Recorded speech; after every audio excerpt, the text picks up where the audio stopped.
जय हिंद दोस्तों, मैं विक्रम आपका भाई आपका दोस्त। दोस्तों आज हम बात करेंगे बहुपदों के गुणनखंड की या फैक्टराइजेशन ऑफ पॉलिनोमियल। इसके साथ ही हम बात करेंगे गुणनखंड प्रमेय की या हम बोल सकते हैं फैक्टर थ्योरम की, और करेंगे इसके साथ कुछ क्वेश्चंस। तो बिना समय गवाए चलिए शुरू करते हैं।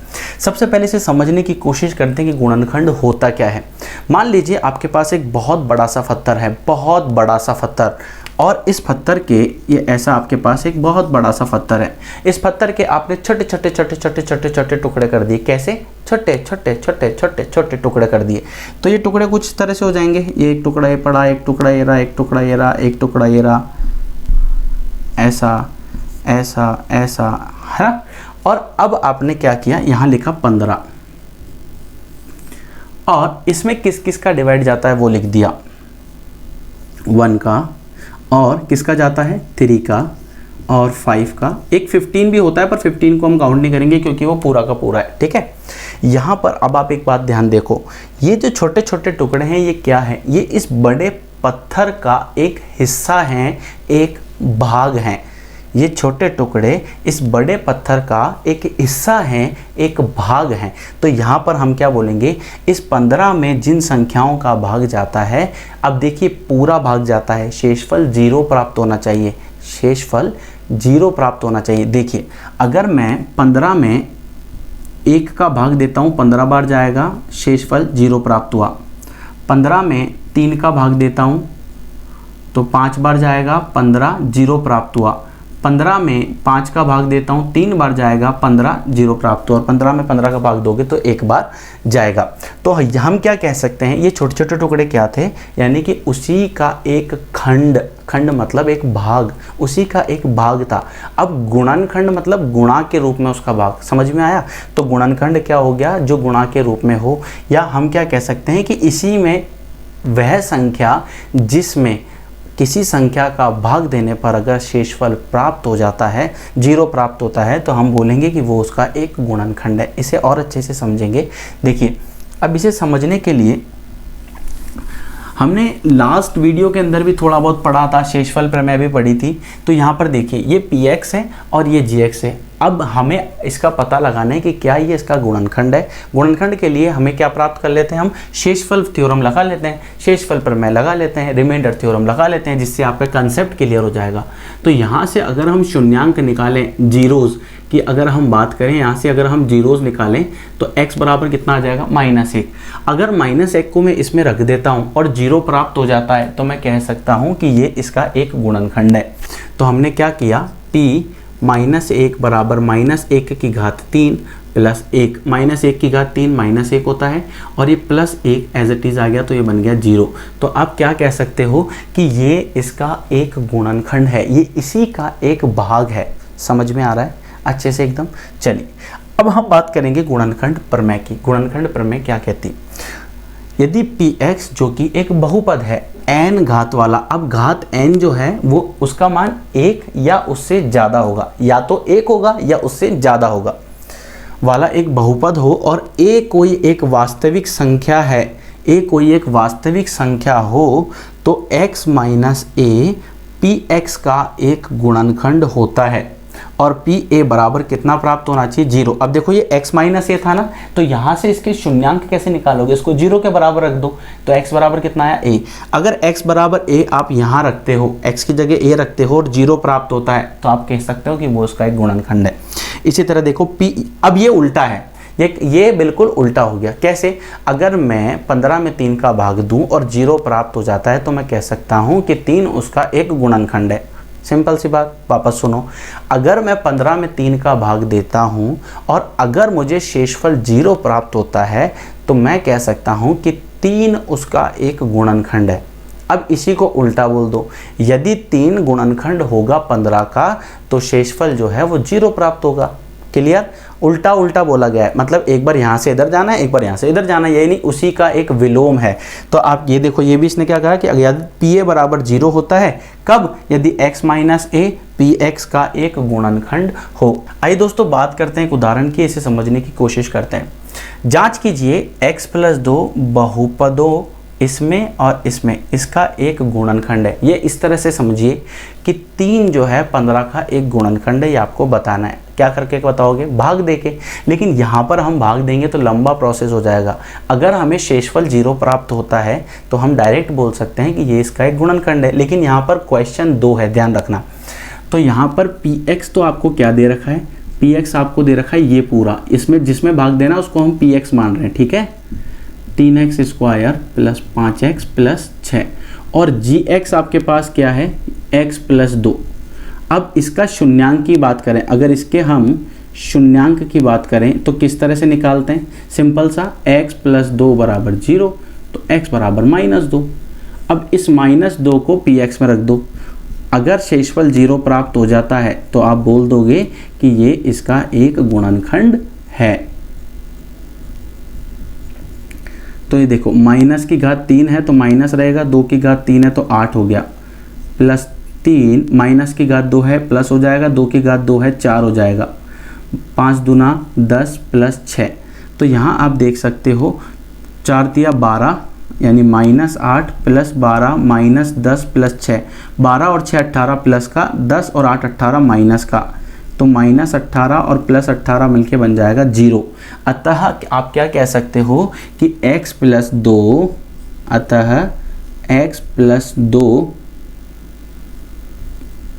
बहुपद px का एक गुणनखंड है।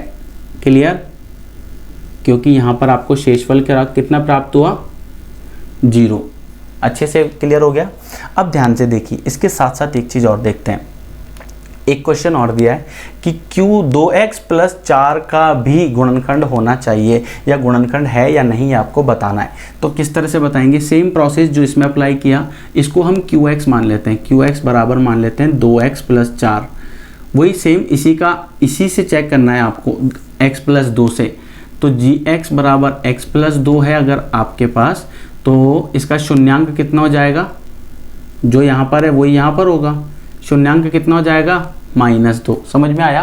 अब वही सेम प्रोसेस, x की जगह अगर आप -2 रखते हो, qx है यहाँ पर, तो 2 -2 प्लस 4, तो -4 प्लस 4 0, 0 प्राप्त हुआ। अतः gx qx का एक गुणनखंड या फैक्टर है। समझ आया? उम्मीद करता हूँ ये आपको समझ आया होगा। वीडियो पसंद आ रहा हो तो लाइक ज़रूर कीजिएगा। वापस समझते हैं एक बार क्या था। आपके पास एक बड़ा पत्थर है, आपने उसके छोटे छोटे टुकड़े कर दिए, तो आप क्या कह सकते हो कि वो छोटे टुकड़े जो हैं वो उसी का एक भाग है। ऐसा ही होगा। ऐसे ही कोई एक संख्या ले ली, मान लीजिए 20 ले लिया आपने, तो 20 में किस किस का भाग जाता है? पूरा भाग। पूरा भाग का मतलब होता है शेषफल 0 आना चाहिए या रिमाइंडर 0 आना चाहिए। वो कब कब जाता है? तो 1 से जाता है, 2 से जाता है, 4 से जाता है, 5 से जाता है, 10 से जाता है और 20 से खुद से जाता है। तो इसका मतलब क्या हुआ? ये सभी नंबर जो हैं ये इसके गुणनखंड हुए, ये इसके छोटे टुकड़े हुए और 20 इसका एक बड़ा टुकड़ा हुआ। क्लियर? तो ये काम का था आपके और ये बहुत ज़्यादा काम आएगा, इसलिए इसे अच्छे से नोट कर लीजिए। आइए दोस्तों बात करते हैं नेक्स्ट। एक और उदाहरण हमने लिया है। यदि x माइनस 1 4x की घात 3 plus 3x square minus 4x plus k का एक गुणनखंड है तो k का मान ज्ञात कीजिए। सिंपल सा कंसेप्ट है। आपको px क्या दिया गया है? px आपको दिया गया है 4x की घात 3 plus 3x square minus 4x plus k। इसमें अगर इसका भाग दिया जाए, gx आपके पास क्या है? x minus 1। अगर इसका भाग दिया जाए तो इसने कहा कि ये इसका एक गुणनखंड है, तो इसका मतलब इसका शेषफल कितना प्राप्त होगा? 0। तो हमने क्या करा? इसका शून्यांक निकाल लिया। इसका शून्यांक निकालने के लिए हम क्या करते हैं? 0 के बराबर रख देते। शून्यांक मतलब 0, तो 0 के बराबर रख देंगे तो ये कितना आ जाएगा? x बराबर 1। इसका शून्यांक आ गया x बराबर 1। अब ये x बराबर 1 आप इस समीकरण में रख दो, तो p1 रखने पर अगर 0 प्राप्त हो जाता है तो आप क्या बोलोगे? ये इसका गुणनखंड है। लेकिन ये तो पहले से ही दे रखा है कि ये इसका ऑलरेडी गुणनखंड है, आपको तो k का मान निकालना है। तो हमने क्या रखा कि p1 देखते हैं। p1 कितना है आपका? x की जगह 1 रख दो। अब तो 4 1 की घात 3 3 1 की घात 2 4 गुणा 1 प्लस k बराबर 0। तो ये 4, 1 की घात 3 एक ही होता है, और 1 को 4 से गुणा करेंगे तो 4 ही आएगा, प्लस 1 की घात 2 एक ही होता है, 1 को 3 से गुणा करेंगे 3 ही आएगा, -4 प्लस के बराबर 0। ये 4 से ये 4 कट जाएगा, के का मान आ जाएगा -3, के का मान आ जाएगा -3। तो इसने के का मान ही आपसे पूछा था। अब हम बात करेंगे, एक बहुत इंपॉर्टेंट टॉपिक है जिसकी अब हम बात करेंगे। देखिए क्या होता है, कोई समीकरण है जैसे ax² प्लस bx प्लस सी बराबर 0 है, ठीक है। अब हम क्या कर रहे हैं, गुणनखंड करेंगे। अब गुणनखंड जब हम करते हैं ना, तो दो चीज़ों का आपको ध्यान रखना है। पहला, a और c का गुणनफल यानी AC, समझ में आ रहा है। a और c को गुणा करेंगे, और फिर उसके बाद ये जो बीच का भाग है ना, इसका bx, ये बहुत इंपॉर्टेंट है। और एक बात और सबसे ज़्यादा ज़रूरी, इनका जो साइन है वो बहुत मैटर रखता है। क्लियर, इनका जो साइन है वो बहुत काम आएगा। अब जैसे एक उदाहरण लेके समझते हैं हम कि आपको क्या करना है। ये जो b है ना, इस b को आपको तोड़ना है। जैसे किसी भी दो संख्या में, मान लेते हैं मैंने यहाँ पर लिखा, यहाँ लिखते हैं हम x² प्लस, यहाँ लिख लेते हैं 3x प्लस 2 बराबर 0, ठीक है। अब इसको ध्यान से देखो कि मैं इसमें क्या कर रहा हूँ, गुणनखंड करना है। अब गुणनखंड करे कैसे, ये जो 3x है ना, इस 3x को आपको इस तरह से तोड़ना है। सबसे पहले तो क्या करोगे, इसके आगे कितना है 1, इस 1 को और इस 2 को गुणा करेंगे तो कितना आएगा, 1 गुणा 2 बराबर आ जाता है 2, ठीक है। और इन्हीं दो नंबर को अगर जोड़ें या घटाएं तो ये 3 आना चाहिए। समझ में आ रहा है। इस a और c को जोड़े या घटाएं तो क्या आना चाहिए, b आना चाहिए। समझ में आ रहा है। x तो आपका, x का गुणांक है b, समझ में आ रहा है, x का कोएफिशिएंट है b। तो यहाँ पर 1 और 2 को जोड़ के 3 बन सकता है क्या, बन सकता है। कैसे, उसको हम लिख सकते हैं 1 प्लस 2, तो इससे ये बीच वाला नंबर भी बन जाएगा। समझ में आ रहा है। तो अब हम क्या करेंगे, यहाँ से क्वेश्चन को समझने की कोशिश करना। ये x² मैंने ऐसा का ऐसा लिखा, इस 3x को मैं अब लिखूंगा x। अब ये 1 है और ये 2 है, ठीक है। अब यहाँ पर देखो, मुझे तो 3x बनाना है, लेकिन ये 3x कब बनेगा, जब ये ऐसा होगा, ऐसा। दोनों तरफ x लगा दो, x को अंदर गुणा करोगे, 1 को x से गुणा करते तो x आता है, 2 को x से गुणा करते तो 2x आता है, और दोनों को जोड़ देते हैं तो 3x आ जाता है। तो हमने क्या लिखा, x plus 2x plus c plus कितना है यहाँ पर 2 बराबर 0। अब हम क्या करेंगे, अब इन दोनों में से x को कॉमन लेंगे, इन दोनों में से x को कॉमन लेंगे, क्योंकि इन दोनों में x कॉमन आ रहा है। यहाँ कितना बच गया x, अब ये तो बाहर निकल गया तो कितना बचेगा 1। अब मुझे पता है कि बहुत से बच्चों को ये समझने में दिक्कत आ रही होगी, कॉमन क्या लिया, उभयनिष्ठ कैसे निकाल लिया। 1 मिनट बताता हूँ। इन दोनों में क्या कॉमन आ रहा है 2, यहाँ कितना बच गया x प्लस 1।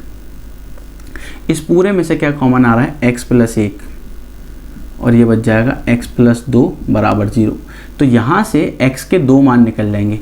एक बार x प्लस 1 को 0 के बराबर रखेंगे तो x बराबर आ जाएगा -1। एक बार x प्लस 2 को 0 के बराबर रखेंगे तो x बराबर आ जाएगा -2।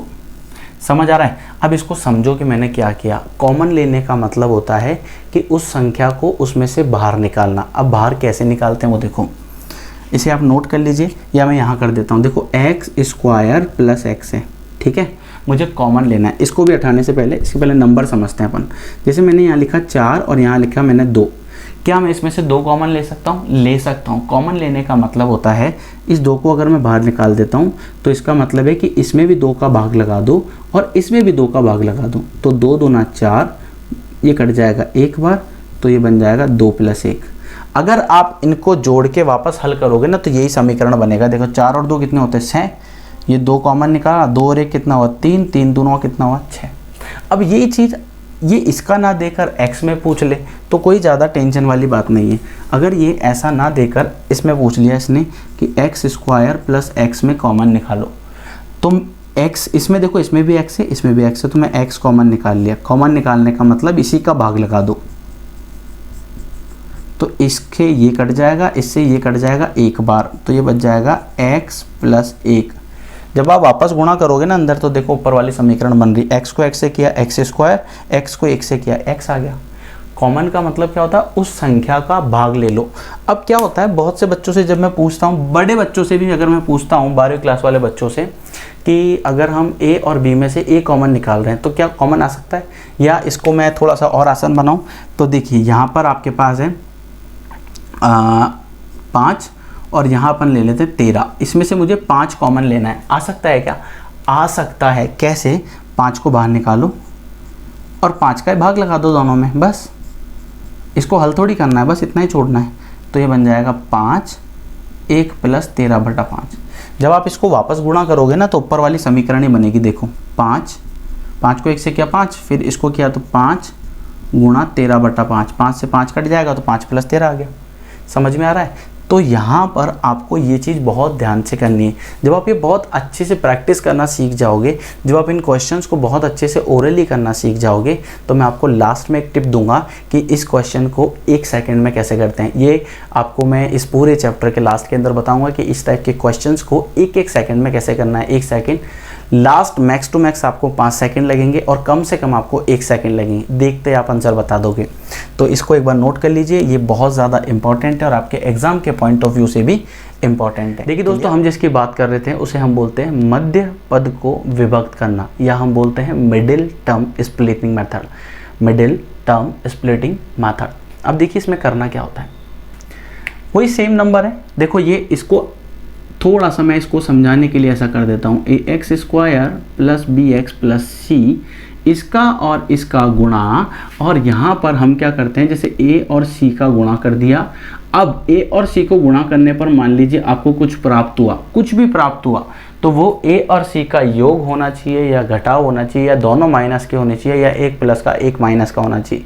कैसे भी करके वो बीच वाला नंबर आना चाहिए।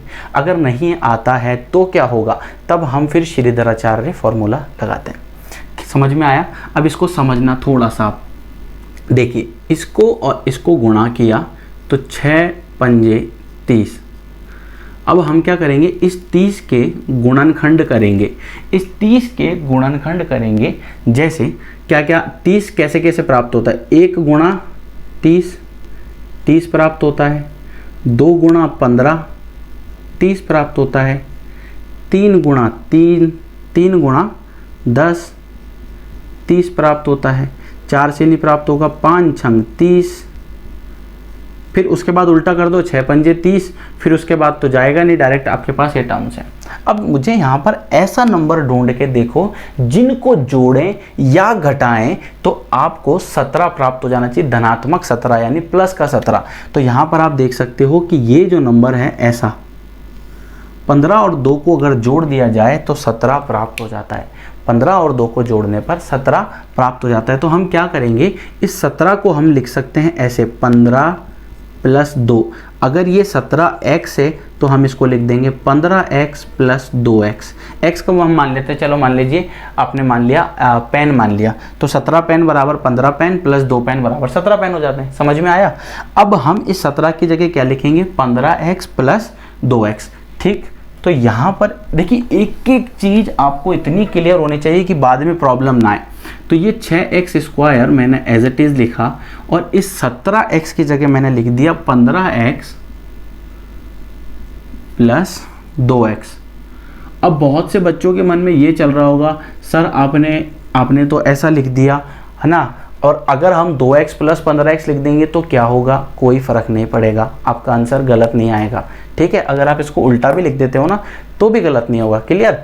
चलो अब यहाँ पर देखो कि क्या कॉमन आ रहा है। कॉमन मतलब इनमें किस किस का भाग जा रहा है। जैसे 1 का भाग जाता है, 1 को छोड़कर 2 का भाग इसमें जाता है लेकिन 15 में नहीं जाता है, क्योंकि यहाँ पर 4 पद हैं तो हम क्या करेंगे, 2 पद ले लेंगे। अगर 6 पद होंगे तो हम क्या करेंगे, जैसे यहाँ पर 3 पद थे तो हमने इसको तोड़ा और 4 पद बनाए ऐसे।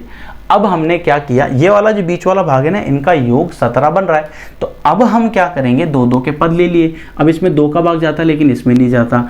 अच्छा, पद ऐसे नहीं लेने, ऐसे नहीं लेने, आपको ये आमने पास वाले पद ही लेने। ठीक है, तो यहाँ पर अगर 2 का भाग जा रहा है, इसमें नहीं जा रहा, इसमें 3 का जा रहा है, इसमें भी जा रहा है, तो ऐसे 3 x, क्योंकि x इसमें भी आ रहा है इसमें भी आ रहा है तो बाहर निकाल लो, अंदर क्या बचेगा 6x² बटा 3x। अभी तो आप इसको पूरे मेथड से करो, बाद में फिर डायरेक्ट करना सॉल्व, ठीक है। तो 15x बटा 3x ये आपने बाहर निकाला, ठीक। फिर प्लस इन दोनों में कुछ कॉमन दिख रहा है क्या? कुछ भी नहीं आ रहा, तो एक ले लो, एक अगर आप लोगे तो ये बन जाएगा 2x बटा 1, ये बन जाएगा 5 बटा 1 बराबर 0। अब इसको ध्यान से देखो, ये एक x से एक x कट गया, कैसे कटा? x² का मतलब होता है x गुणा x, और बटा में x है तो इसके बटा में भी x, तो ये कट गया। समझ में आया? अब ये कितना बचा? 1, इसलिए यहाँ पर हमने कितना लिखा बाद में 1। तो ये 3x आपने लिखा, यहाँ पर आपके पास ये 3 से ये कट जाएगा 2 बार, तो ये बच जाएगा 2x, ठीक है। ये 1x से 1x कट गया, 3 से ये 15 कट जाएगा 5 बार, तो ये प्लस 5 प्लस यहाँ पर देखो कितना है 1, ये बन गया 2x प्लस 5, भाग देने पर कुछ नहीं आएगा। इस पूरे में से क्या कॉमन दिख रहा है? ऐसी कौन सी संख्या है जो पूरे में एक जैसी दिख रही है? 2x प्लस 5, तो इसको बाहर निकाल दो 2x प्लस 5 को, तो यहाँ पर कितना बन जाएगा 3x, इसमें इसी का भाग देंगे, इस पूरे में जब इसका भाग देंगे 2x प्लस 5 का तो 3x ही बचेगा, और इसमें भाग देंगे तो आपके पास क्या बचेगा? सिर्फ 1 बराबर 0।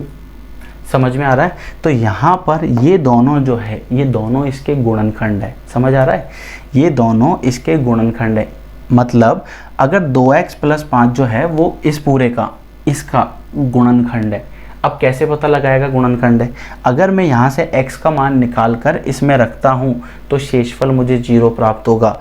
अगर मैं यहाँ से x का मान निकाल कर इसमें रखता हूँ तो शेषफल मुझे 0 प्राप्त होगा। लेकिन बहुत से बच्चों के मन में अभी भी ये चल रहा होगा, सर ये बहुत कॉम्प्लिकेटेड सा है। इसकी प्रैक्टिस आपको करनी है और ये बहुत काम का है, कंपटीशन एग्ज़ाम में बहुत बार पूछा जाता है।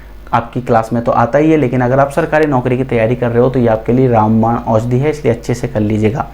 अगर हम बात करें 2x प्लस 5 की और 3x प्लस 5 की, इससे हम x का मान कैसे निकालें? तो एक बार हम इसको 0 में भेज देते हैं, तो आपके पास 3x प्लस 1 बराबर 0, और यहाँ से 3x बराबर -1 और x का मान -1/3, एक मान तो ये निकल गया। और यहाँ पर देखो एक बार 2x प्लस 5 बराबर 0, यानी कि 3x प्लस 1 का दोनों तरफ भाग कर दिया, तो यहाँ पर 0 हो जाएगा, और यहाँ से ये बन जाएगा 2x बराबर -5 और x बराबर -5/2। तो ये जो है ये वाले ये दोनों तो क्या है इसके गुणनखंड, और ये क्या है इनके शून्यांक। समझ में आया? उम्मीद करता हूँ ये आपको समझ आया होगा। एग्ज़ाम के पॉइंट ऑफ व्यू से बहुत ज़्यादा इंपॉर्टेंट है, अच्छे से नोट कर लीजिएगा। कोई पोर्शन अगर आपको समझ में नहीं आता है, मेरा नंबर डिस्क्रिप्शन बॉक्स में दिया गया है, मैं आपको बता देता हूँ, नोट कर लीजिए 8209448347। आप क्या करोगे, व्हाट्सएप पर मुझे मैसेज कर दीजिए, सर इस पर्टिकुलर टाइम पर मुझे ये वीडियो समझ में नहीं आया। आइए दोस्तों बात करते हैं नेक्स्ट क्वेश्चन की, और यहाँ पर आपको बताना है कि गुणनखंड प्रमेय की सहायता से इसके गुणनखंड क्या होंगे। तो सिंपल प्रोसेस जो हमने अभी तक सीखा वो ही हम अप्लाई करेंगे। इसको और इसको गुणा करेंगे तो 1 गुणा 6 बराबर 6 होता है, और 6 के गुणनखंड होते हैं 1, 6 के गुणनखंड होता है 1 2, यानी कि इसका भाग जाता है इसमें पूरा, एक होता है 3, यही होता है। अब मुझे यहाँ पर देखिए ये जो पी वाई है क्वेश्चन, क्योंकि y की फॉर्मेट में है पूरा बहुपद, तो हमने क्या किया पी वाई लिख लिया। तो ये कितना बन जाएगा y² - 5y + 6। अब मुझे एक बात बताइए, अगर ये गुणनखंड है ये 5 कैसे कैसे बन सकता है? 5 बन सकता है 2 और 3 की मदद से, बन सकता है ना। तो मैं कैसे करूँगा इसको, ये बहुत ध्यान से रखने वाली बातें हैं। तो एक बार तो इसकी जगह रखा मैंने 2, तो ये कितना बन जाएगा 2 का स्क्वायर -5 गुणा 2 + 6, तो ये बन जाएगा 4 - 10 + 6, 6 और 4 10 में ये कितना हो जाएगा 0। तो यहाँ पर अगर ये 0 प्राप्त हुआ, इसका मतलब 2 जो है इस 2 को, ये 2 आपने धनात्मक लिया है, इसका मतलब है x बराबर आपने 2 लिया था, तो मैं इसको क्या लिखूँगा x - 2। इसका मतलब हुआ कि x - 2 इसका एक गुणनखंड है। एक बार हम 3 रख के देखते हैं। अगर हमने 3 रखा तो कितना आ जाएगा, ये आ जाएगा 3 का स्क्वायर -5 गुणा 3 + 6, तो 9 - 15 + 6, 9 और 6 15 होते हैं, 15 में से 15 गया 0, तो इसका मतलब हुआ x बराबर 3, यानी कि x - 3। इसका मतलब ये है कि ये दोनों इसके गुणनखंड है। x माइनस 2 और x माइनस 3 बराबर 0, ये समीकरण आपको प्राप्त होगी। क्लियर। और इसे जब आप वापस गुणा करोगे ना तो आपको ये ही प्राप्त होगा। तो गुणनखंड प्रमेय का मतलब क्या था और इससे हमने क्या सीखा, ये ज़रूरी है। गुणनखंड प्रमेय में क्या होता है, जो बीच का नंबर आपने सबसे पहले तो गुणा किया, a और c को गुणा किया और जो नंबर आपको मिला उसका गुणनखंड करना है। जैसे ही आपने उसका गुणनखंड किया, इसके बाद क्या करोगे, उनसे आपको देखना है कि 5 किससे बन रहा है। एक अगर आप रख के देखते हो, जैसे मान लीजिए मैंने यहाँ पर 1 रखा, एक बात जो सबसे ज़्यादा ज़रूरी है, इसकी जो अधिकतम घात होगी ना उतने ही इसके आपके पास क्या निकलेंगे, x के मान निकलेंगे। तो y की अधिकतम घात 2 थी तो इसके मान भी 2 निकले। अब देखो अगर मैं 1 रखता, अगर मैं 1 रखूँगा तो यहाँ पर आप देख सकते हो 1 रखा तो 1 और यहाँ पर कितना आ जाएगा -5 और ये कितना आ जाएगा 6। तो 6 और 1 7, 7 में से 5 गया तो कितना बच जाएगा 2, यानी कि 0 नहीं आया, तो वो उसका एक गुणनखंड नहीं होगा। तो गुणनखंड जो होगा तब शेषफल कितना प्राप्त होगा आपको, दोनों बार 0। क्लियर हो गया। ये बहुत सिंपल सा कंसेप्ट था। इस वीडियो में फ़िलहाल इतना ही। नेक्स्ट वीडियो में हम बात करेंगे कंप्लीट एक्सरसाइज की। इसके क्वेश्चंस की प्रैक्टिस जब तक आप अच्छी से कर लीजिएगा, जो क्वेश्चंस आपको अभी करवाए हैं। इजाज़त दीजिए, अगली वीडियो में बात करेंगे एक नई एक्सरसाइज की। वीडियो पसंद आया हो तो like, subscribe, share and comment करना ना भूलें। जय हिंद।